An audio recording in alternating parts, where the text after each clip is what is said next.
लगातार study concept channel पर 2 live class चल रही हैं। आप सभी विद्यार्थी को मैं बताना चाहूँगा, जिसमें कि मेडिवल हिस्ट्री, एशियन हिस्ट्री और मॉडर्न हिस्ट्री पर एमसीक्यू सीरीज चल रही है, जिसमें कि 2 सीरीज तो ऑलरेडी मैंने फिनिश की हुई हैं एमसीक्यू सीरीज की, जिसमें कि मेडिवल हिस्ट्री और मॉडर्न हिस्ट्री ऑफ इंडिया के ऊपर कुछ क्वेश्चंस मैं लेके आया हूँ इससे पहले, और अभी जो चल रहा है वो एशियन हिस्ट्री पर चल रहा है।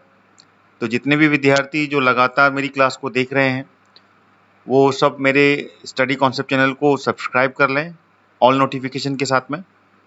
और दूसरी क्लास जो चलती है वो 12 बजे चलती है एमपीजी के पर, तो आप सभी विद्यार्थी उसमें भी आएँ। चलिए शुरू करते हैं। पहला क्वेश्चन आ रहा है आपके सामने, चलिए बताएं। क्वेश्चन सामने है आपके।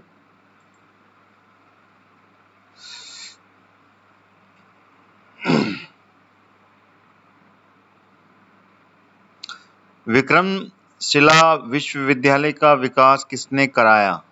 धर्मपाल, महेंद्रपाल, गोपाल या कुमारपाल? किसने कराया था बताएं।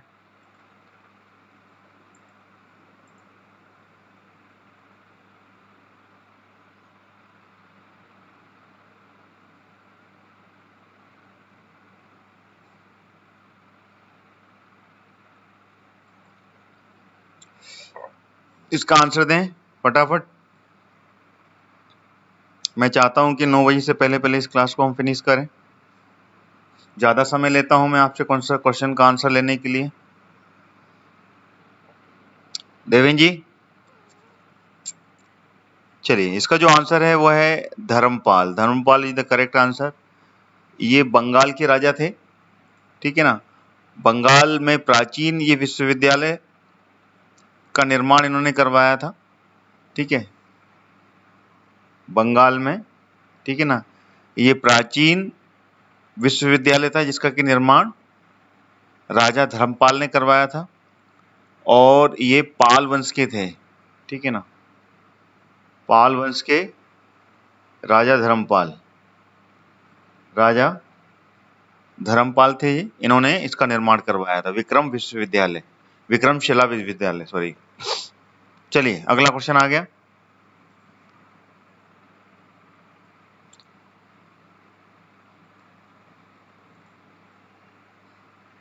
हेलो विक्की जी, गुड मॉर्निंग। चलिए अगला क्वेश्चन आया आपके सामने, इसका दें आंसर। प्रसिद्ध इंडो ग्रीक राजा मिनंडार वन ने अपनी राजधानी कहाँ बनाई थी? तक्षशिला, मथुरा, उज्जैन या फिर पाटलिपुत्र? इंडो ग्रीक राजा थे, उन्होंने अपनी राजधानी कहाँ बनाई थी?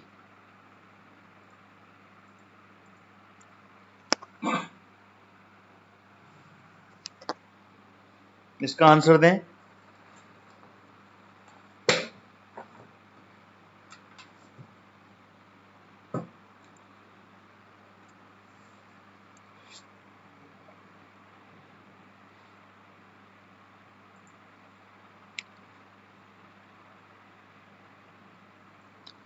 चलिए आंसर आना चालू हुआ, विक्की जी ने आंसर दिया है। और कोई देगा आंसर?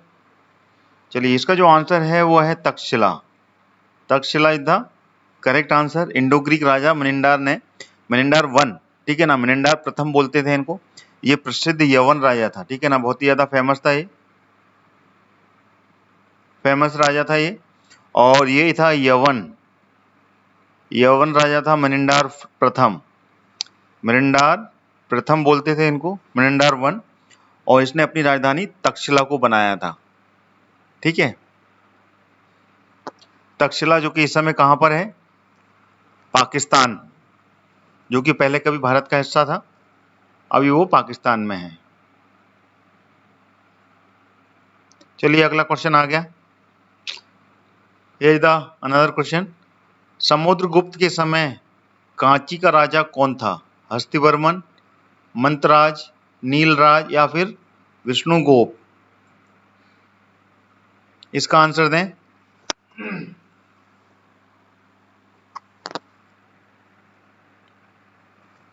समुद्रगुप्त, गुप्त वंश के राजा थे समुद्रगुप्त, जिन्हें भारत का नेपोलियन कहा जाता था। और गुप्त वंश की स्थापना श्री गुप्त ने की थी। ठीक है, तो ये वही गुप्त वंश के राजा हैं समुद्रगुप्त। और उनके समय में कांची का राजा कौन था, बताएं।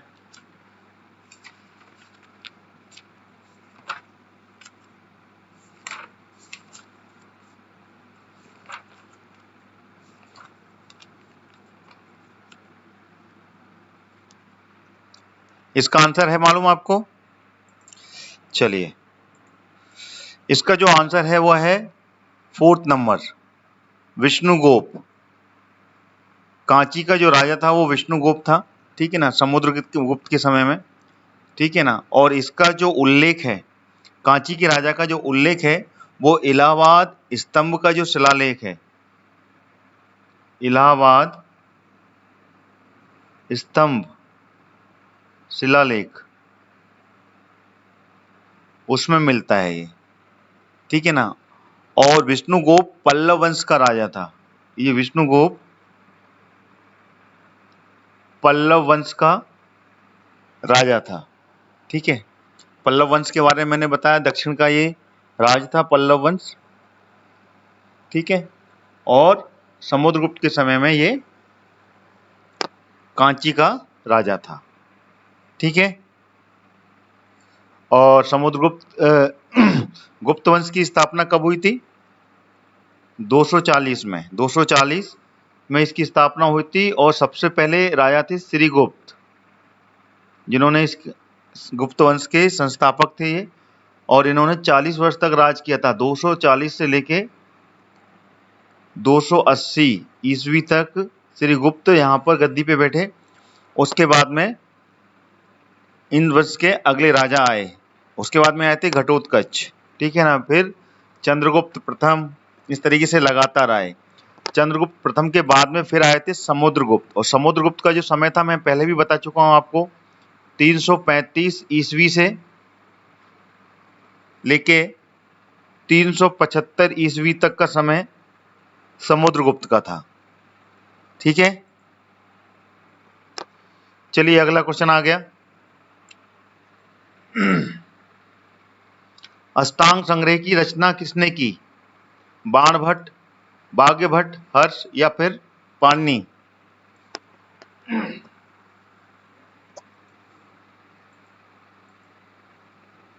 अष्टांग संग्रह की रचना किसने की थी?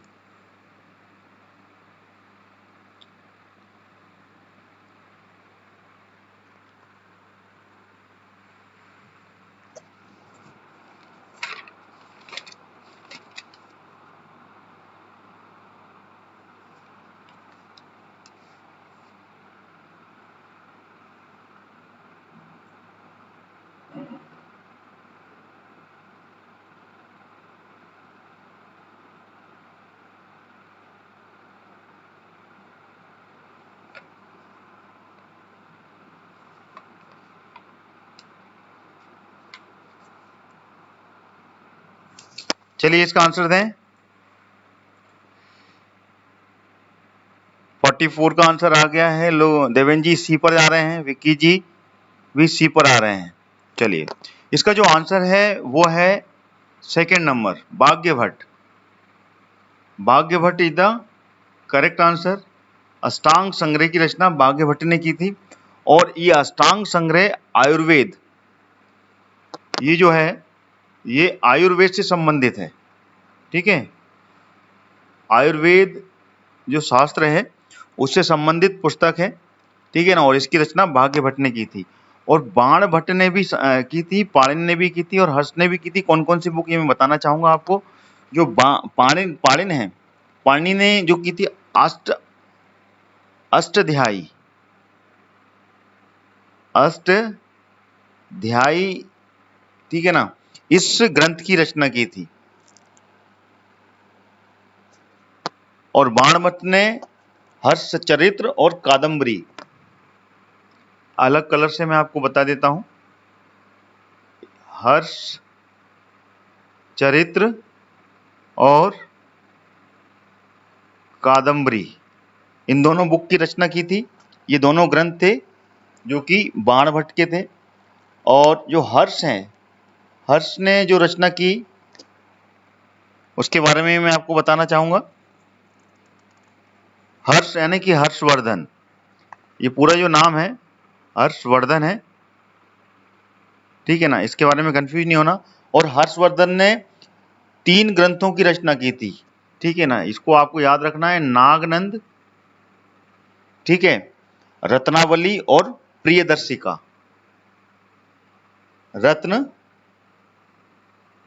रत्नावली और प्रियदर्शिका।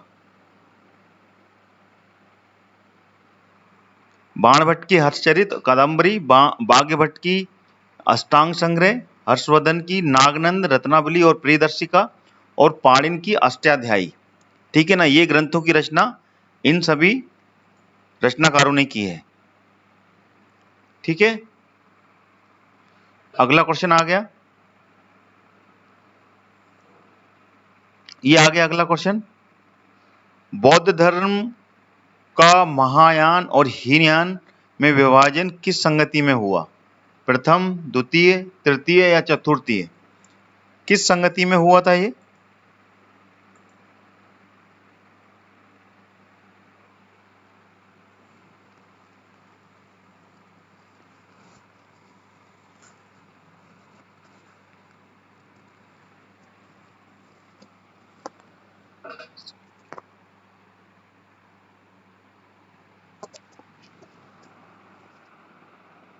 बताएं।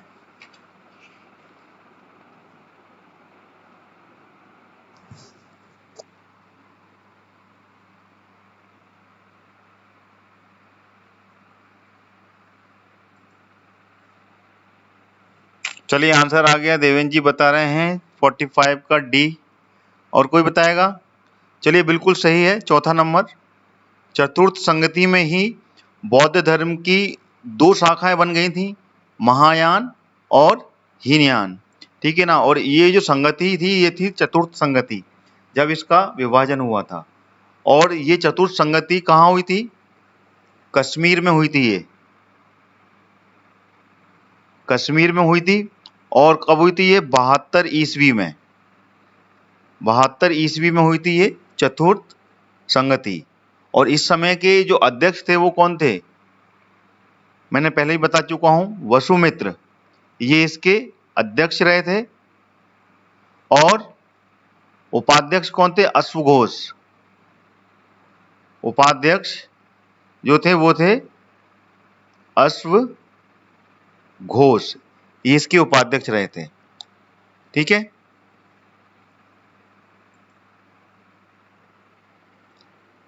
सर जी बफरिंग हो रही है। विकी जी बफरिंग आपकी तरफ से हो रही होगी, आपको नेट का कनेक्शन प्रॉपर नहीं मिल रहा होगा। यहाँ पर कोई प्रॉब्लम नहीं है, ठीक है ना। नेट के कनेक्शन के कारण बफरिंग होती है और वो आपकी तरफ में होती है, ठीक है। बफरिंग यहाँ पर अभी कोई प्रॉब्लम नहीं है। चलिए नेक्स्ट क्वेश्चन इज कमिंग। किस राज्य के राजा ने देवपुत्र उपाधि को अपनाया था? कुषाण, शक, यवन या फिर गुप्त? वो कौन से राज्य का राजा था जिसने कि देवपुत्र की उपाधि धारण की थी?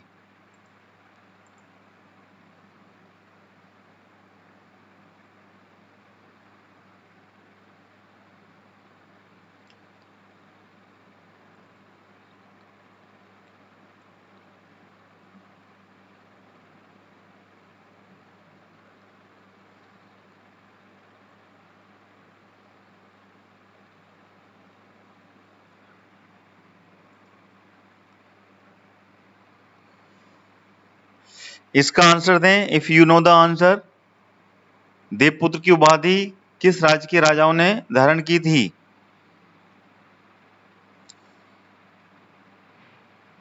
चलिए आंसर आ गया, देवेंद्र जी ए पर आ रहे हैं। चलिए बिल्कुल सही, कुषाण वंश।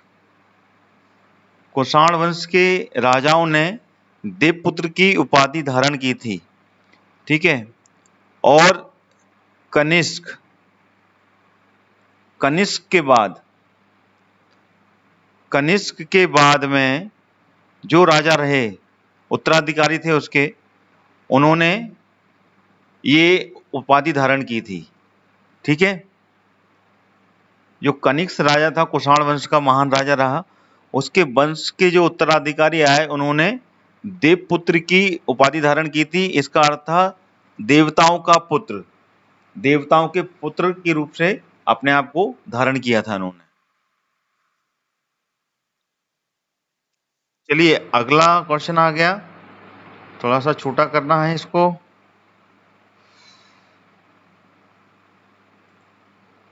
ये लीजिए, बताएं इसका आंसर। गुप्त राजाओं ने कौन से सिक्के चलाए थे? दीनार, ड्रम, रूपक या स्वर्ण? ये सही विकल्प चुनना है इनमें से, केवल 4, केवल 1, 1 और 3 दोनों, या फिर 1 और 4 दोनों। बताएं इसका आंसर। ।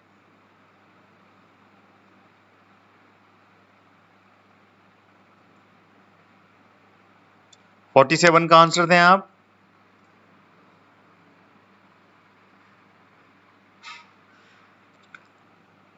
चलिए, इसका जो आंसर है वो है 4th number, that is the correct answer. गुप्त राजाओं ने जो सिक्के चलवाए थे वो दीनार और स्वर्ण, ठीक है ना, ये दोनों ही सिक्के चलवाए थे।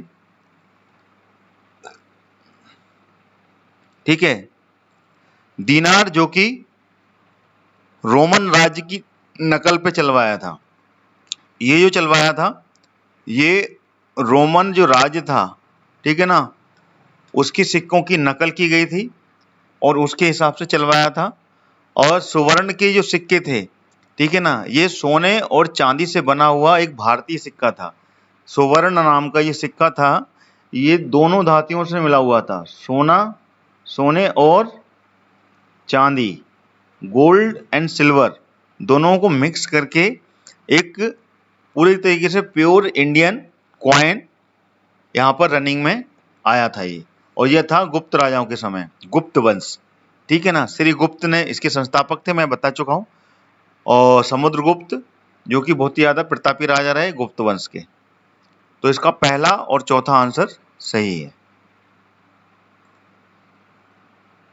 ठीक है, चलिए अगला क्वेश्चन आ गया, ये आ गया अगला क्वेश्चन।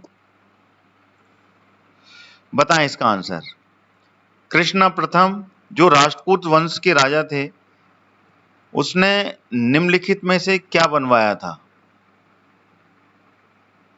एलोरा के शिव मंदिर, अजंता की गुफाएं, एलोरा की गुफाएं, या इनमें से कोई नहीं? राष्ट्रकूट वंश के ये राजा थे।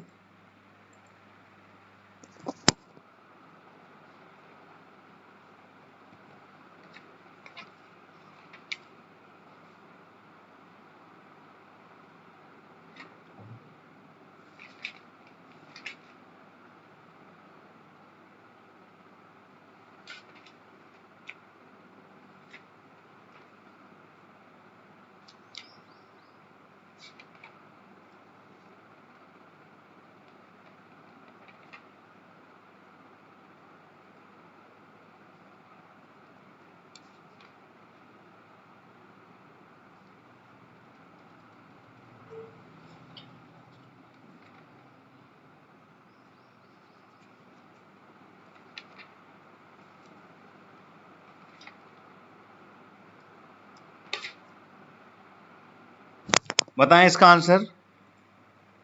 48 का ए आ गया। ओके, बिल्कुल सही दिया है आपने ये जवाब, A is the correct answer. Ellora के मंदिरों का निर्माण करवाया था, एलोरा के मंदिर हैं, ठीक है ना, और ये एलोरा का शिव मंदिर राष्ट्रकूट के राजा के कृष्ण प्रथम ने करवाया था। This is the correct answer. चलिए अगला क्वेश्चन आ गया,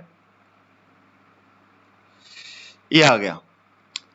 10 राजाओं के का युद्ध किस नदी के किनारे हुआ था? परुश्रणी, वितस्ता, गंगा या फिर सिंधु? जो 10 राजा थे उनके किनारे हुआ था।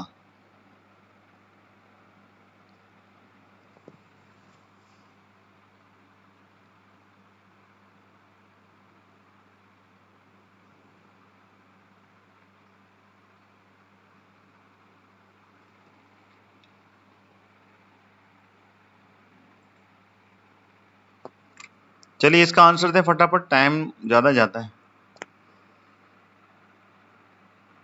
49 का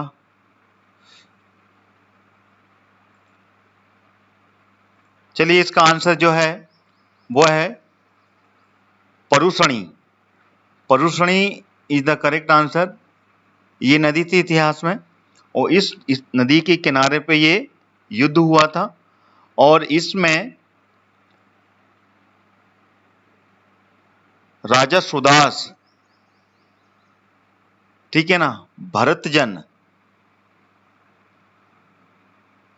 जन के जो राजा सुदास थे, सुदास, उन्होंने 10 राजाओं को एक साथ, इनका ये संघ था एक, इनको हराया था।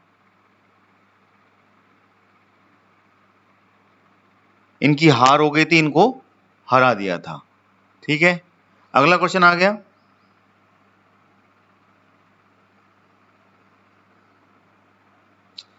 चलिए बताएं इसका आंसर। निम्नलिखित में से सिंधु घाटी की सभ्यता के डोलावीरा स्थल पर सबसे अनोखी विशेषता क्या है? पहला आंसर, दूसरा, तीसरा या चौथा। इनमें इसके शहरों को क्षितिज रूप से कोई भी भाग विभाजित नहीं किया गया था। इसके शहर असमान रूप से विभाजित थे। इसके शहरों को 3 भागों में विभाजित किया गया था, या इनमें से कोई नहीं? बताएं।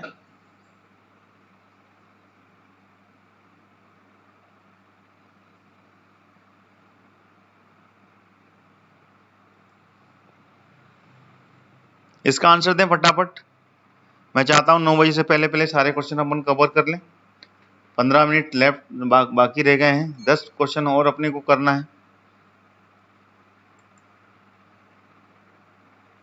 जितने भी विद्यार्थी मेरे साथ जुड़े हुए हैं, वीडियो को लाइक करते हुए जाएं, और नए विद्यार्थी मेरे चैनल को सब्सक्राइब कर लें। चलिए इसका भी आंसर आ गया। देवेंद्र जी सी पर आ रहे हैं, बिल्कुल सही है। तीसरा नंबर बिल्कुल करेक्ट आंसर है, ठीक है ना, this is the correct answer. इस शहर को 3 भागों में विभाजित किया गया था, और ये जो शहर था, ठीक है, जो कि सिंधु घाटी की सभ्यता का था, ये कहाँ पर स्थित था? धोलावीरा शहर आज आज के समय में अगर देखा जाए तो कहाँ पर है ये? गुजरात में, गुजरात में स्थित है ये। और इसी की ये विशेषता थी कि इसको 3 हिस्सों में इसका विभाजन किया गया था। ठीक है, चलिए अगला क्वेश्चन आ गया। ये है अगला क्वेश्चन। सोमपुरी विश्वविद्यालय की स्थापना किसने की थी? रामपाल, गोपाल, धर्मपाल, या इनमें से कोई नहीं? फटाफट दें इसका आंसर, समय ज्यादा नहीं लगाएं।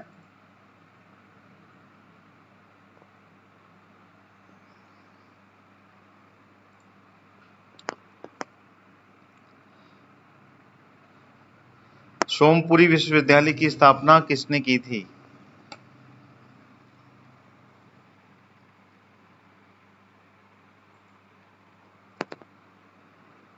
चलिए इसका जो आंसर है वो है Dharmapal. Dharmapal is the correct answer. और सोमपुरी विश्वविद्यालय, और इससे पहले भी मैंने एक क्वेश्चन पूछा था, उसमें भी धर्मपाल ही थे, उन्होंने भी विश्वविद्यालय की ही स्थापना की थी। तो इन्होंने काफी विश्वविद्यालय अपने समय में बनवाए और उनकी स्थापना की। तो धर्मपाल, जो कि कहाँ के? बंगाल, बंगाल के पाल वंशी राजा थे, ठीक है ना, बंगाल के पाल वंशी राजा थे। ये पाल वंश था वहां पर, उसके ये राजा थे, और उन्हें सोमपुरी विश्वविद्यालय की स्थापना की थी। ठीक है, चलिए अगला क्वेश्चन आ गया।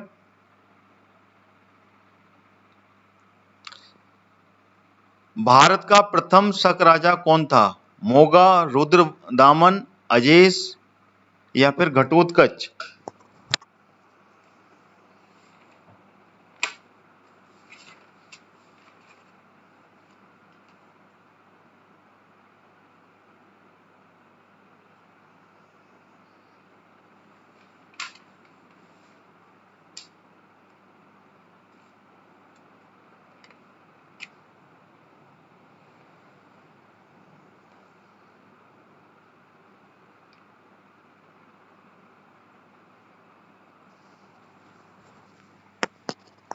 बताएं इसका आंसर 52 का।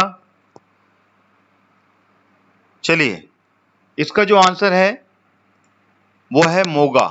पहला Moga is the correct answer. और ये भारत में का पहला शक राजा था, प्रथम शक राजा था जिसने कि भारत में शक राज्य की नींव डाली थी। और ये उत्तर पश्चिम भारत के बड़े हिस्से में इसने अपना राज बनाया था।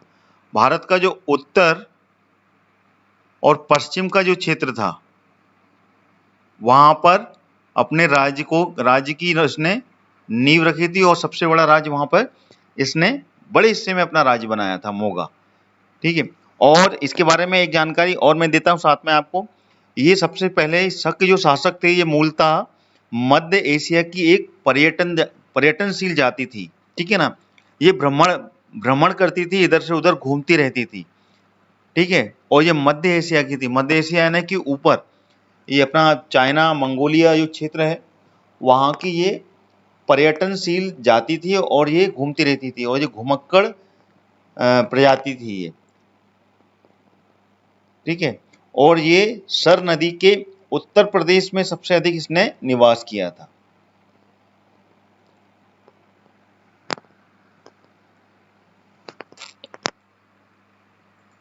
ठीक है। चलिए अगला क्वेश्चन, ये आ गया अगला क्वेश्चन। गौतम बुद्ध का एकमात्र पुत्र का क्या नाम था? राहुल, रोहित, चन्ना या इनमें से कोई नहीं? बताएं फटाफट आंसर। आप लोग जानते हैं इसका आंसर।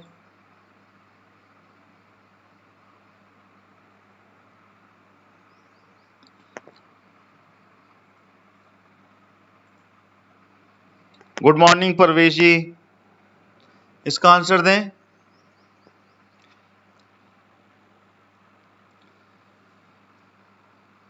चलिए, इसका जो आंसर है वो है Rahul. Rahul is the correct answer. और गौतम बुद्ध का एक ही पुत्र था और गौतम बुद्ध की पत्नी का नाम क्या था? यशोधरा। यशोधरा गौतम बुद्ध की पत्नी का नाम था और इनका एक ही पुत्र था जिनका जन्म हुआ था 534 ईस्वी में, ईसा पूर्व 534 534 ईसा पूर्व में गौतम बुद्ध के पुत्र का जन्म हुआ था जिनका नाम था राहुल और इनकी पत्नी का नाम था यशोधरा। ठीक है। चलिए अगला क्वेश्चन आ गया। यह है अगला क्वेश्चन आपके सामने। बताएं, सिंधु घाटी की सभ्यता के किस स्थल से अग्नि वेदिका प्राप्त हुई? मोहनजोदड़ो, लोथल, कालीबंगन या लोथल? लोथल दो बार आ गया है। ये लोथल दो बार आ गया तो बताएं इसमें से आंसर क्या है?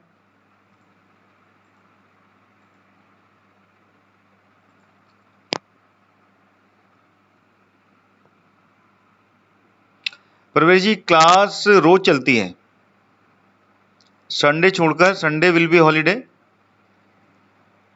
बाकी मंडे टू सैटरडे रोज सुबह एमसीक्यू सीरीज चल रही है जिसमें कि डिफरेंट टॉपिक की एमसीक्यू सीरीज चलती है।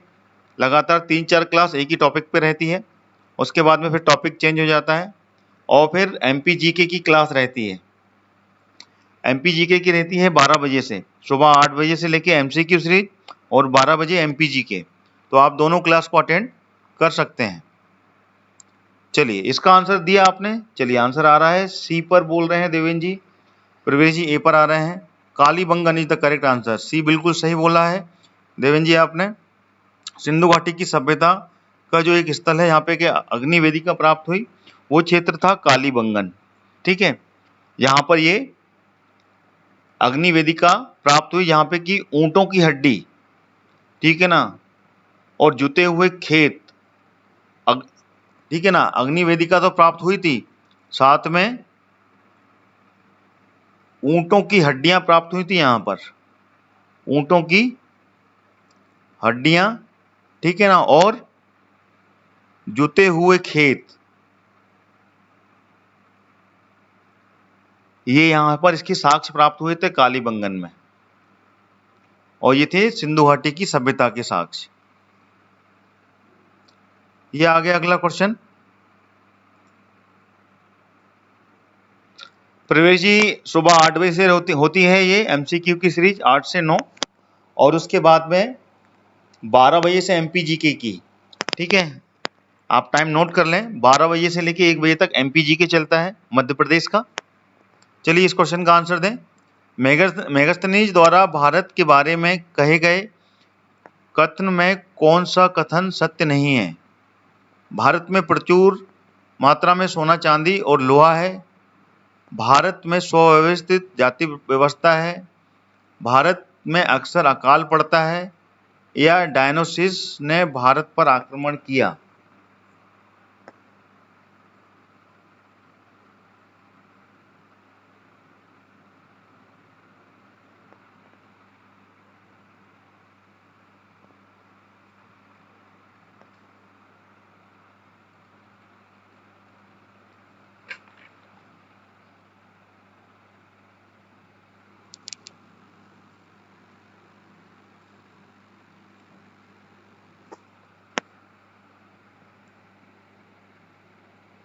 मोहनजोदाड़ो प्रवेश जी भारत में नहीं है, ठीक है ना। मोहनजोदाड़ो जो है वो पाकिस्तान की सिंध प्रांत में है। पाकिस्तान का जो सिंध प्रांत है उसकी जो लरकाना जिला है, ठीक है ना, वहां पर सिंधु नदी के किनारे स्थित ये प्रमुख नगर था। ठीक है, मोहनजोदाड़ो इस समय भारत में नहीं है, पाकिस्तान में। और इसकी खोज सर्वप्रथम 1922 में ब्रिटिश काल के दौरान हुई, जब ब्रिटिश शासक थे भारत में, उस समय इसकी खोज की गई थी। ठीक है ना, और इसके बारे में आपको जानकारी होगी, मोहनजोदाड़ो में जब खुदाई चल रही थी और खुदाई के लिए मट्टी ली जा रही थी, तब वहां पर ईंटों का मलबा मिला था, और वो ईंट सभी लोग उठाकर ले गए थे। तब जाके पता चला था यहाँ पर किसी पुरानी सभ्यता ने राज्य किया था। ठीक है, और ये पाकिस्तान की सिंध प्रांत में है, लरकाना जिले में, सिंधु नदी के पास में। क्लियर हो गया? चलिए इसका आंसर दें।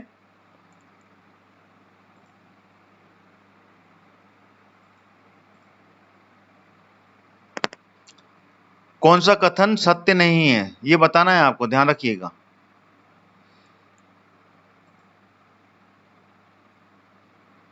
देवेंद्र जी सी पर आ रहे हैं, प्रवेश जी बी पर हैं। चलिए, तो इसका आंसर सी है, तीसरा number is the correct answer. ठीक है ना, भारत में अक्सर अकाल पड़ता था, ये सत्य नहीं है। ठीक है ना, बाकी की सभी चीजें, सभी जितने भी पॉइंट हैं वो ट्रू हैं। ठीक है ना, भारत में प्राचीन काल में कभी भी अकाल नहीं पड़ता था। भारत के इतिहास में जिस समय मेगास्थनीज थे और अन्य राजा थे, उस समय कभी भी अकाल नहीं पड़ा, और यहाँ पर उस समय में प्रचुर मात्रा में भरपूर बारिश होती थी उस टाइम, और भारत में कभी भी अकाल का सामना नहीं करना पड़ा था इतिहास में। चलिए इसका आंसर ये आ गया। अगला क्वेश्चन आपके लिए, बताएं इसका आंसर। निम्नलिखित कथनों पर ध्यान दीजिए। पहला कथन और दूसरा कथन, इन दोनों में आपको ध्यान देना है। अंडाल एक महिला संतति जिसकी रचना व्यापक रूप से गाई जाती थी। कराईकल अम्मायार शिव के भक्त थे जिन्होंने अपने लक्ष्य को प्राप्त करने के लिए अत्यधिक भक्ति का मार्ग अपनाया था। इनमें से कौन सा कथन सत्य है?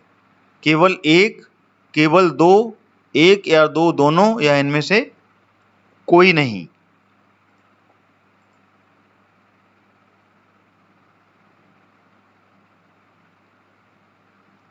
बताओ।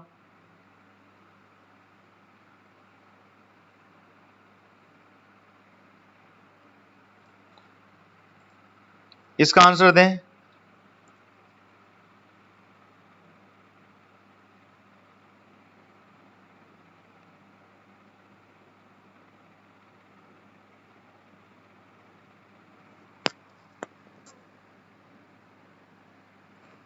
इस क्वेश्चन का आंसर दें। निम्नलिखित कथनों में से ध्यान दीजिए। प्रवेश जी ने ए पे बोला है, और कोई बताएगा? चलिए, इसका जो आंसर है दोनों है, 1 और 2 दोनों, ठीक है ना, दोनों कथन इसके सत्य हैं, ठीक है ना। अंडाल एक महिला संत थी जिसकी रचना व्यापक रूप से गाई जाती थी, ठीक है ना। और करायल अम्मायार शिव के भक्त थे जिन्होंने अपने लक्ष्य की प्राप्ति के लिए अत्यधिक भक्ति का मार्ग अपनाया था, ठीक है। चलिए अगला क्वेश्चन आया, बताएं इसका आंसर। चतुर्थ बोध संगति किसके समय हुई थी? कनिष्क, वासुदेव, श्लोक या फिर अशोक? बताएं इसका आंसर। पहले भी मैं पूछ चुका हूं, शायद रिपीट हुआ है। चतुर्थ बोध संगति किसके समय हुई थी?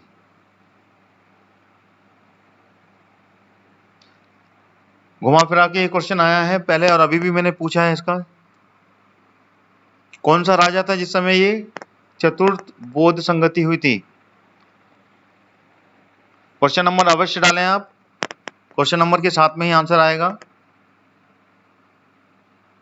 चलो रजनीश जी बता रहे हैं पहले नंबर पर, चलिए ठीक है, बिल्कुल सही है। क्वेश्चन का आंसर फटाफट दिया करें अगर क्वेश्चन आपके सामने पढ़ दिया जाता है तो। कनिष्क के समय हुई थी ये चतुर्थ बोध संगति सॉरी, और ये हुई थी 72 ईस्वी में, ध्यान रहे। और अभी मैंने इसका क्वेश्चन पूछा भी था आपको, चतुर्थ बोध संगति के समय में अध्यक्ष कौन थे और कहाँ हुई थी ये? चतुर्थ बोध संगति हुई थी कश्मीर में, मैंने अभी पूछा था आपको, कश्मीर के कुंडल वन में हुई थी ये, कुंडल वन में हुई थी। और इसके अध्यक्ष जो थे वो थे वसुमित्र, वसुमित्र इसके अध्यक्ष थे, और उपाध्यक्ष कौन थे? अश्वघोष। बार बार मैं आपको बता रहा हूं, it's very important, always that type of questions coming into the examination, तो that's why it's very important, ठीक है ना। अश्वघोष थे, अश्वघोष इसके उपाध्यक्ष थे, 72 ईस्वी में हुई थी, कश्मीर की कुंडल वन में हुई थी, और राजा कनिष्क के समय में हुई थी चतुर्थ बोध संगति, ठीक है। चलिए अगला क्वेश्चन, ये आ गया अगला क्वेश्चन। समय 9 बज गया है, मैं चाहता हूं जल्दी खत्म हो। वल्लभी काल किस काल को कहा जाता है? गुप्त काल, कुषाण काल, मौर्य काल, या इनमें से कोई नहीं? बताएं इसका आंसर। वल्लभी काल किस काल को कहा जाता है?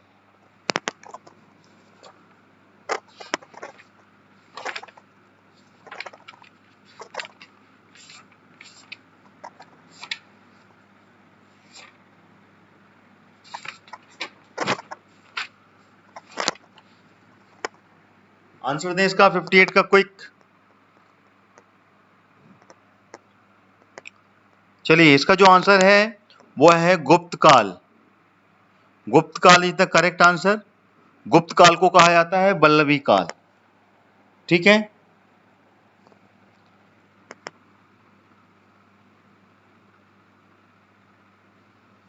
चलिए अगला क्वेश्चन आ गया 59। कौन सौप्तिक नैतिक आचार संहिता के बारे में बताता है? अभिधर्म पटिक, विनय पटिक, सुप्त पटिक, या इनमें से कोई? बताएं। ।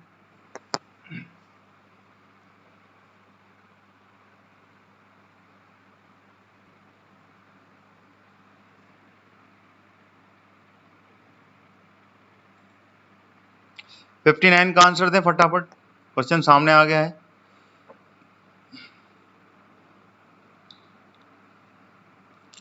सौप्तिक नीति आचार संहिता के बारे में किसमें बताया है? क्वेश्चन नंबर अवश्य डालें। चलिए इसका जो आंसर है वो है Vinaya Pitaka is the correct answer, और इसी में पिटक नैतिक आचार संहिता के बारे में बताया है, और ये मुख्यतः कानून के बारे में है, ठीक है ना, लॉ के बारे में है ये, कानून ठीक है ना। और इसमें संघ, भिक्षुओं और भिक्षुणियों के बारे में भी जानकारी मिलती है।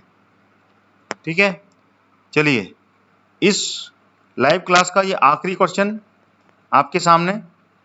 सभी विद्यार्थी मेरे चैनल को सब्सक्राइब कर लें जो नए हैं, और मेरी क्लास को लाइव करते हुए जाएं, लाइक करते हुए जाएं।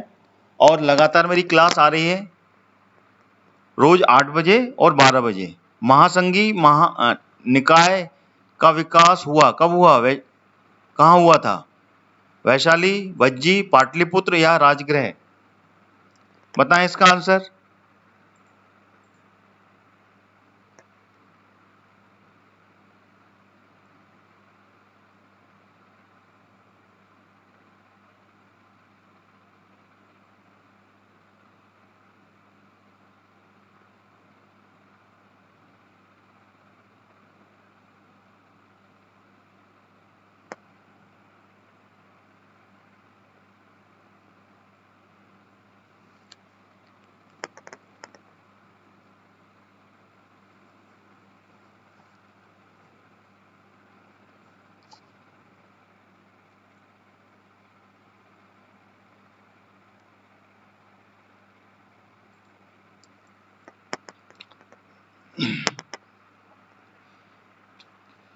चलिए इसका जो आंसर आ रहा है, दिया है काफी विद्यार्थियों ने, इसका आंसर है Vaishali. Vaishali the correct answer. महासंघी निकाय का विकास वैशाली में हुआ था, ठीक है ना। और वैशाली में ही द्वितीय बौद्ध संगति के भिक्षु रहते थे, ठीक है ना। और उनमें मतभेद हो गए थे, और मतभेद होने के कारण यहाँ पर महासंघीय निकाय का विकास हुआ था और दो अलग अलग संघ बन गए थे, ठीक है ना। एक तो हीन संघ की संघ बना था और एक महायान संघ बना था, और दो अलग अलग संघों में विभाजन हुआ था ये, और इन्हीं भिक्षुओं ने किया था आगे जाकर, ठीक है। तो this is the correct answer, Vaishali यहाँ पर विकसित हुआ था। So all of you guys that class is finish, ठीक है। 20 क्वेश्चन मैंने कवर कर लिए, और मेरे ख्याल से 40 मिनट में हो गई थी ये क्लास। थोड़ा लेट हुआ था, 9:20 में हमने स्टार्ट की थी। तो सभी विद्यार्थी ध्यान दें, क्लास 9 से 10 के बीच में रहेगी, और 9 के 10 के बीच में मैं थोड़ा सा आगे पीछे समय हो रहा है मेरा, लेकिन आप मेरा समय का ध्यान रखिए, आपके पास में बिल्कुल नोटिफिकेशन तुरंत पहुंचेंगे। Then you can at the same time connect with my class. और सारे क्वेश्चंस कोशिश करता हूं मैं आपको उसके एलोबरेट करने की, उसको क्लेरिफाई करने की। और साथ ही साथ मध्य प्रदेश के जीके पर भी 12 बजे से क्लास रहती है, तो आप सभी विद्यार्थी उसमें भी आएँ और अपनी इस क्लास को भी अटेंड करें। जो मध्य प्रदेश की एग्जाम की तैयारी कर रहे हैं, definitely it will be very important class to all of you who are studying about the MPGK. So thanks to all of you and all of who have connected first time. So I request you to subscribe my channel Study Concept with the all notification icon.